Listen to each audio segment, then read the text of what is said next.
G'day and welcome to the Grow a Small Business Podcast. I'm your host, Troy Truen. Each week, we speak with an owner who has grown a business with 5 to 30 team members to something bigger. Diving into their numbers and unearthing the pain they've experienced, we explore what they did to overcome each barrier and what they would do differently from day one.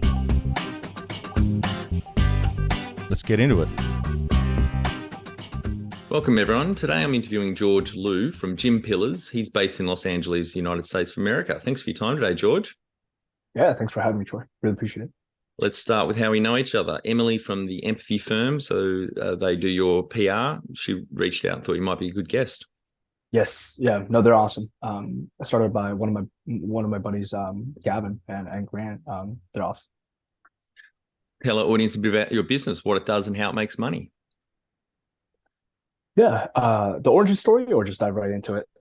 We'll just start with. We'll edit this a little bit out, but talk about Gym Pillars, and then the next question is go all the way back. So I'll just ask again, so the guys can clean that up.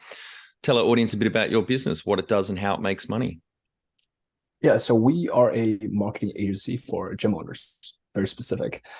We help brick and mortar gym owners with the end-to-end customer acquisition, essentially through 3-step process, right? So step 1, package together the right offer for the gyms to run, right? And the step 2, push it out in front of the market. Step 3, get them in the door, right?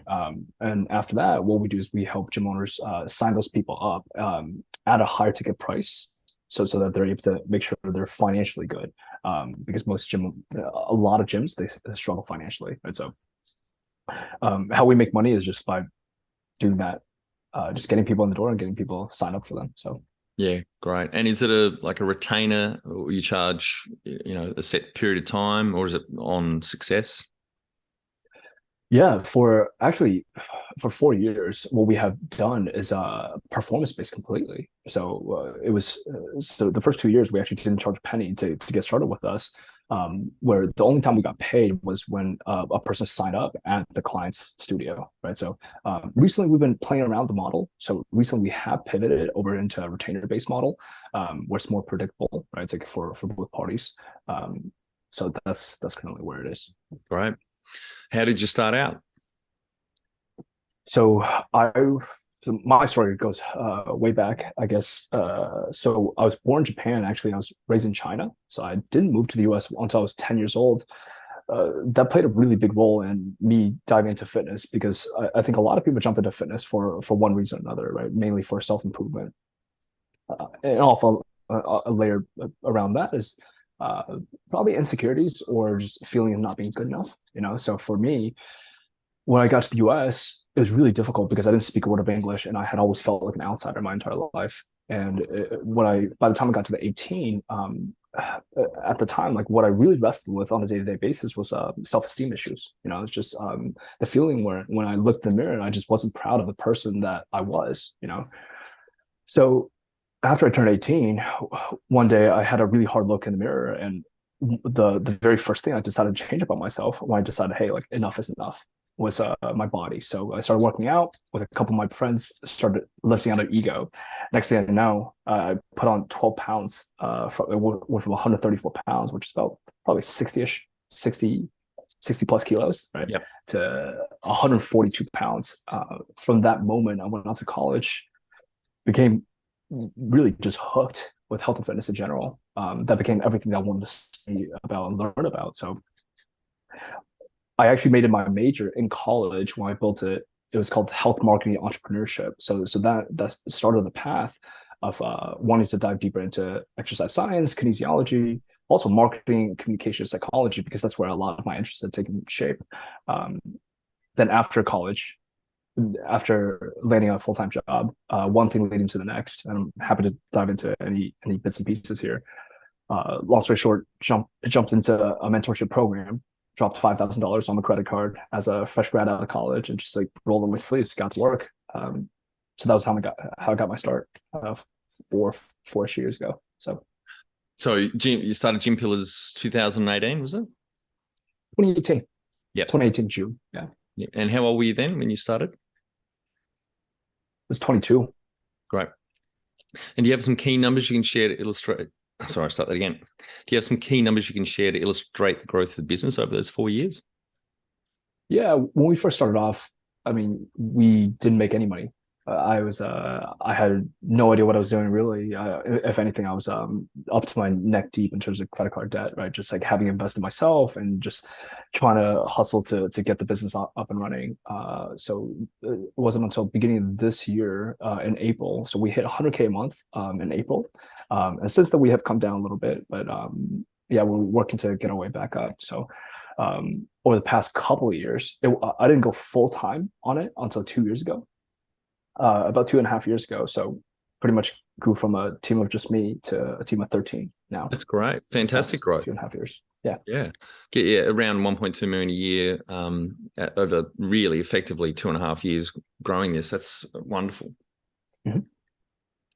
And when was the moment you felt like you had succeeded?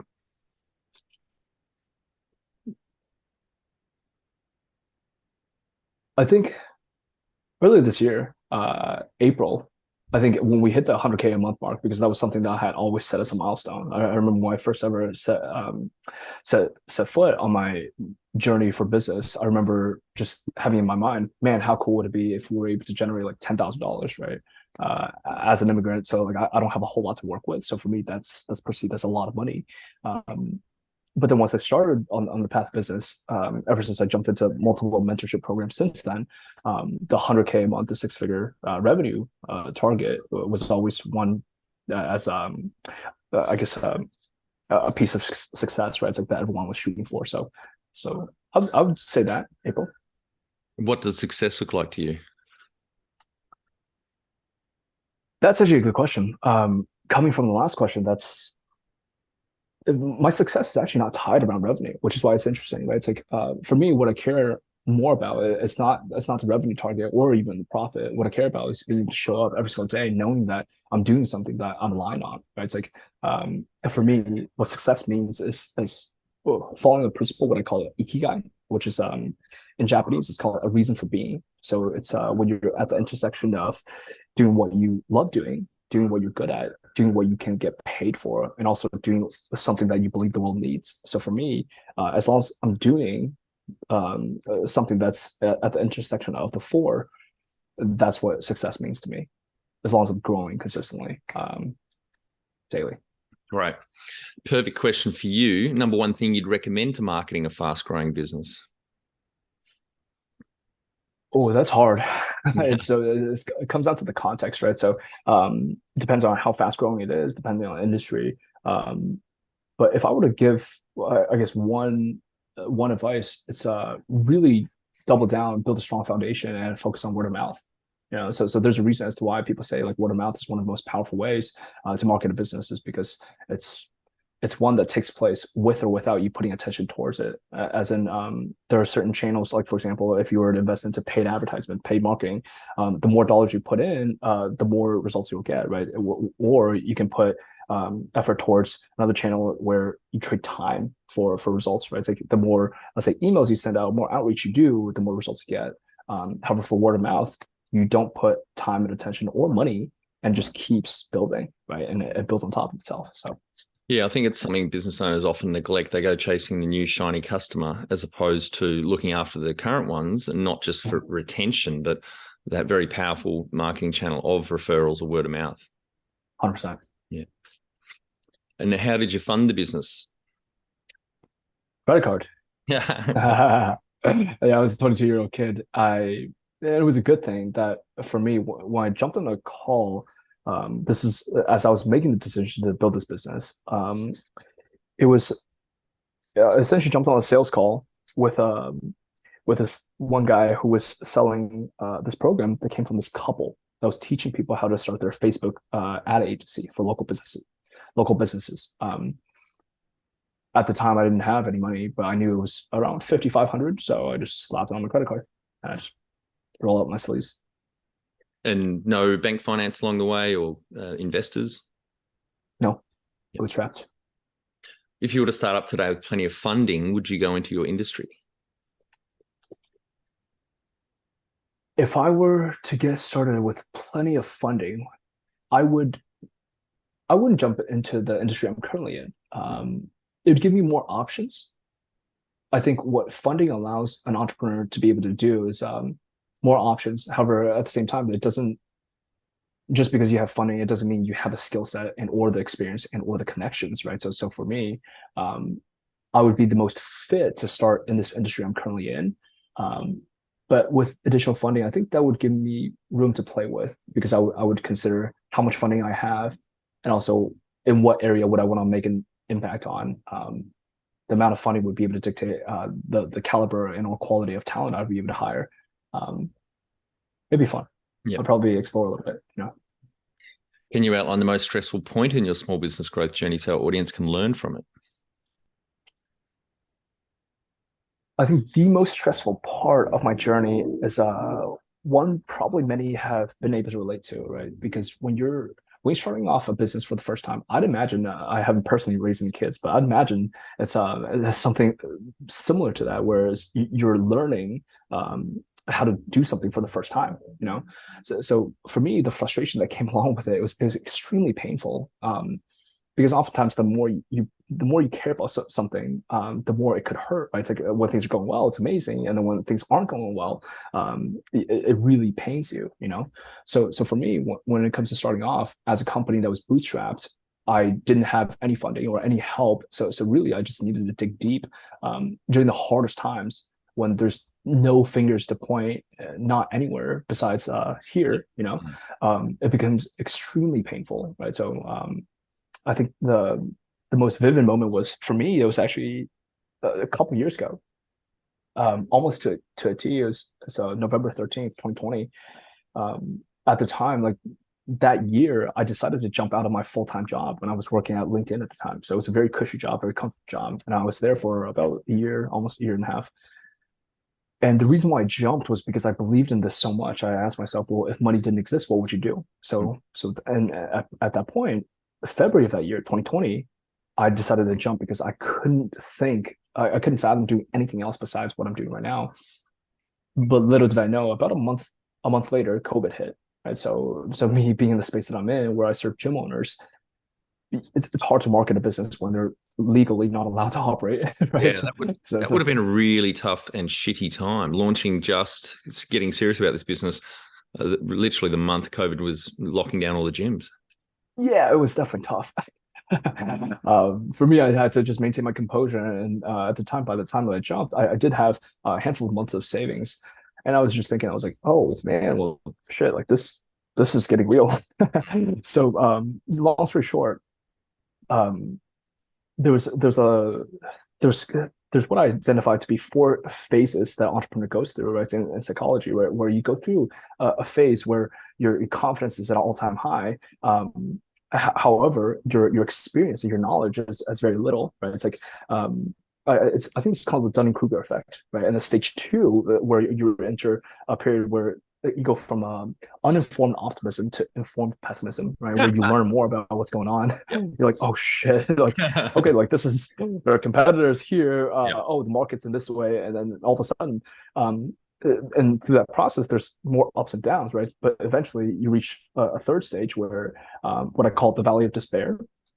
Right. So when things feel so hard that you ask yourself, how can this be so hard? What did I do wrong? You know, why is this happening? You know, like the times in which it just feels so painful, you know, and I think that was where I was, and I've been there multiple times, but that was where I was the deepest a couple of years ago when I was by myself, had one overseas team member that was helping me out, or two, I can't remember, but around that time, it was like in a flux of emotions. Things were trending upwards, but then November, elections was happening, and then COVID was coming back, rearing its head again, and things were shut down again. And at that point, I was like, "What am I doing?" I was like, oh, "Like this is, you know, like." But typically, when you come out the other end, your confidence does rise, and you're more experienced, more knowledgeable than ever, right? So, for me, that was the most painful time. I've been there many times, George, 23 years growing my own businesses, 15 of them so far. And yeah, it's not all, you know, beer and Skittles as people often talk about small business. We know the tough times, and it's good that you're plowing through them. Appreciate that. What area in business do you feel you've had to work on the most to add the greatest value? Product. And I think going from 0 to 1, what is oftentimes needed is just marketing and sales. Mm. So when we coach actually our clients, for example, gym owners, one of the things I often tell them is that going from actually 0 to 10 to 20K is a month recurring, is if you just nail down marketing and sales, if you have a way of getting out in front of the people you're looking to serve, have a way of getting them to communicate with you, and have a way of you finding the problem and solving them with your solution, then you can get to 20K a month. However, in order to keep them, for our business as well, you need to nail down the product. You need to develop. You need to build better results. You have to really show people how much you care. Like that takes place in the processes you have in a way where people feel cared for. So for me, marketing sales is the short-term game that's also needed to go from 0 to 1. However, if anyone wants to build something that lasts, product is the thing, right? It's like how low is your, regardless of what kind of business you have, how low is your churn, or how high is your lifetime value, and those are highly indicative of whether people are sticking on with you and whether you're providing value, right? So yeah, I think sales and marketing is undervalued or misunderstood by a lot of small business owners, and I'm guessing it's very much so in the gym space. But as you well know, marketing in particular is such an important lever to add that value, and systems and processes around the sales process, good scripts, etc., let alone just the ads that you need to run, hugely important. yeah, those are critical. I think at some point the shift, well, it's never all marketing and sales and acquisition, right? And all product, right? It's always a balance. That's what makes it difficult.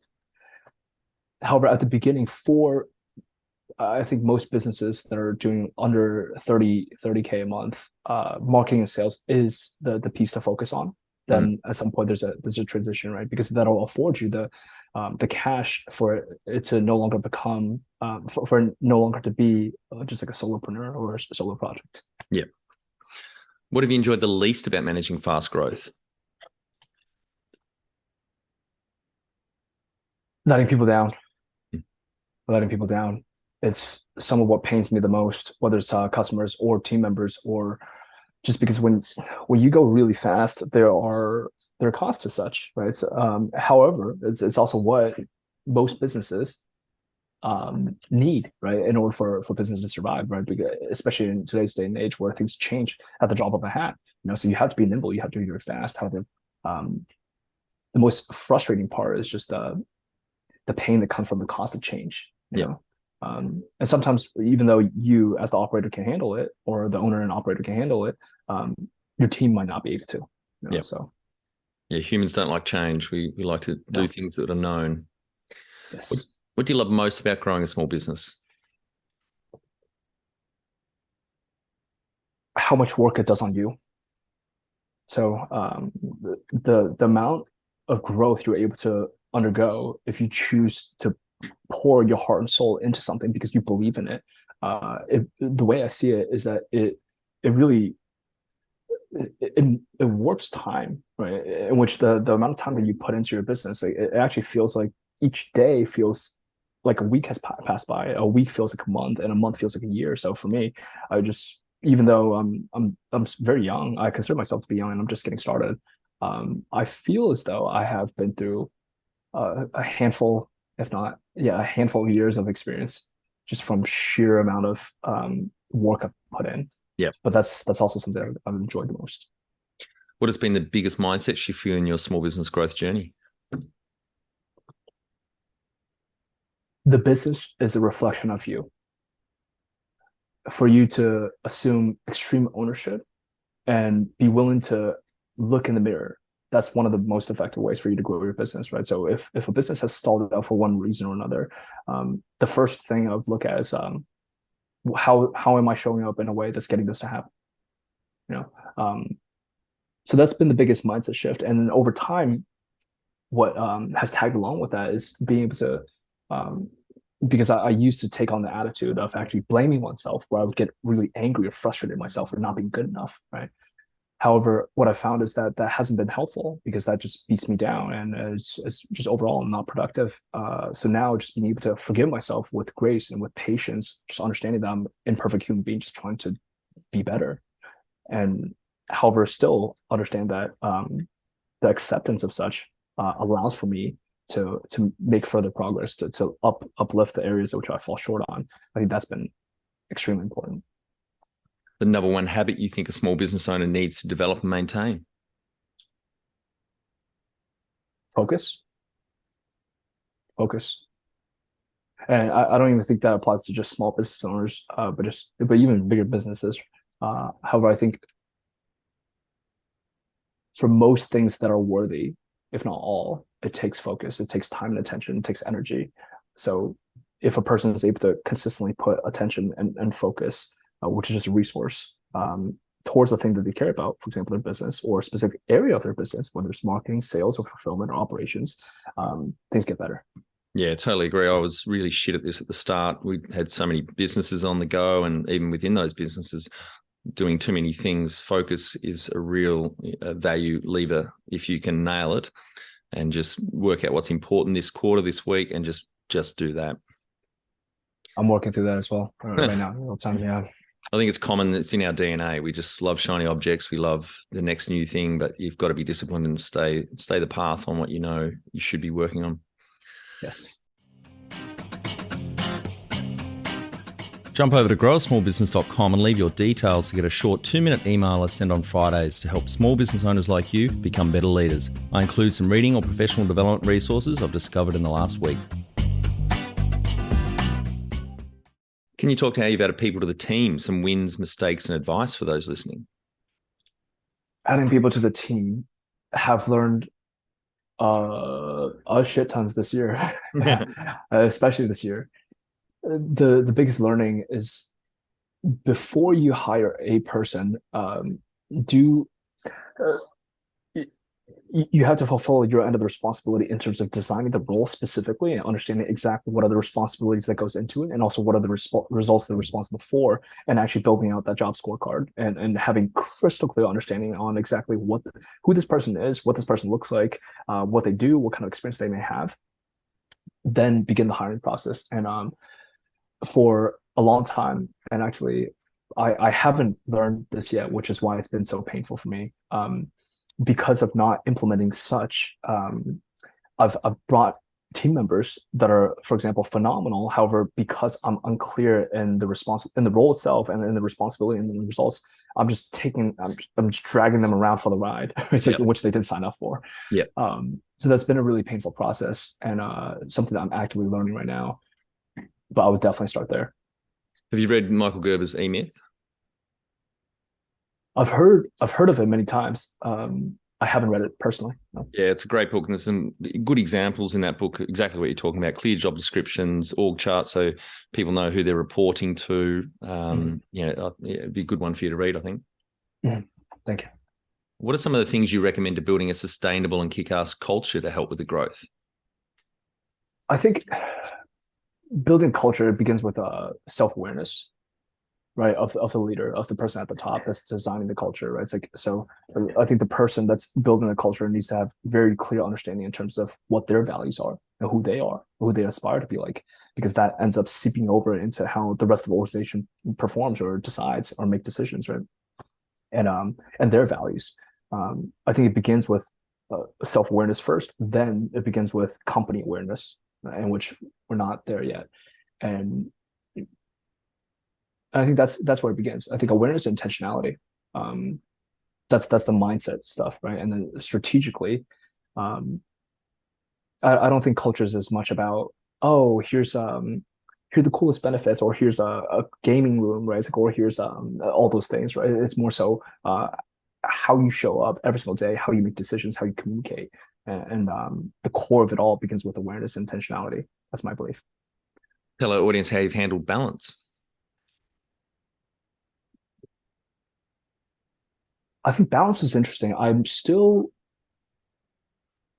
trying to understand what balance means to me, to be honest. To be very candid, I think for a while, what I believed was that balance is less important for me than harmony. What that means is in different seasons of my life, I may prioritize one thing over another. So during seasons of a push season, when it comes to the business, I may become imbalanced in my business and put all my time, attention, energy into it, which I'm actually currently actively doing. And then dial it back in terms of time and attention towards maybe like family or friends. But for me, if that's what I need at that point in that season, that's for me, that's still harmonious because that's what I've designed, what I want my life to be like based on my priorities. Because I don't necessarily believe when it comes to balance that we must as human beings, if we value, let's say, work, family, friends, and then time to oneself. It's like, okay, well, 24% of the time here, 25% of the time here, 25%. I don't think we need to be like that, right? So I think I'm still trying to understand what balance means to me. It probably more has to do with the day-to-day decisions, right? And how I show up and act from an emotional place, or lack thereof. So how much professional development have you invested in yourself? I have invested a lot into personal development. I think ever since because how I actually got started with my business was a business / personal development because I went out on a limb, took a leap of faith, jumped into a course that many people maybe may think it's a scam, right? It's just because like oftentimes when people hear it's like, oh, like the online ads, like do they lead to anything? But for me, maybe I was just naive, but I just jumped into something with faith that I would be able to learn a whole lot more than what I know now. And with that faith, it brought me a ton of experience. I've grown significantly, and since then, I just never really stopped that pattern and the habit of investing in myself. Over the past 4 years, I mean, in just coaching, masterminds, courses, I've invested over 6 figures. Personally, and I think that'll increase over time as well. So it's great. It's a really good commitment, George, to your ongoing professional development, and really, really important. Mm-hmm. Thank you. Have you had mentors or coaches along the way? You mentioned coaches a minute ago, but mentors or coaches? I have, yeah. I've jumped into multiple coaching programs at this point, and in real time at the moment, I have, I would say, a group. I'm part of a men's work community that I'm part of, in which they're all businessmen, right? They all have their businesses. I think I have a group of advisors / mentors / peers in that group. I have a coach that has spearheaded the community that I'm currently actively a part of, which I'm a head coach of, where we're helping other agency owners level up their game. And besides that, I also have a coach that helps me on the mental and emotional side. That has more so a scientific and or therapist background.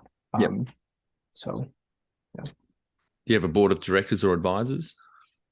I do not. All right, George, one of our final 5 questions. What do you think is the hardest thing in growing a small business? I think the hardest thing that comes with growing a small business is wrestling with the expectation of yourself. Because I think we as human beings, if you're the kind of person to operate or to run or to own or to buy and or to flip a business, you're probably someone who's growth oriented. And as a person who's growth oriented, we tend to have this expectation of how things should go or where we want things to go. And although sometimes that could serve us, it does yield to a lot of pain oftentimes because what you're constantly measuring up with is the current reality versus what you believe should be. And I think that unresolved and uncared for and unlooked at, it creates a ton of pain over time. And some of us may use that to our advantage to help us grow. However, it does wear out on oneself for sure. Favorite business book would just help you the most? For me, just because I'm in the online marketing industry, I'm going to go with I call this one of my fundamentals, which is .com Secrets by Russell Brunson. I think he brilliantly breaks down very complex topics into very simple images or even drawings. And for him, as I was going through that for the first time, like he was able to just help me understand business at a very fundamental level very quickly. Any great podcasts or online learning tools you use for your own professional development? Audible. I love Audible as a tool. Podcasts are extremely helpful. I think when it comes to those tools or content, if you just ask yourself the question, what do I want to learn? You'll probably find it in today's day and age, whether it's free information or paid information. So, one tool you'd recommend to help grow a small business? I think Slack. I think communication is fundamental because as a business grows naturally, the team that you build and the players that you have, they're, in a way, you guys are all very closely intertwined. So the more effectively you can communicate, the better it'll be. And for us, Slack has been a huge tool. I can't imagine running a business without it, to be honest. So highly recommend Slack. Final, my favorite question. What would you tell yourself on day one of starting out 4 years ago?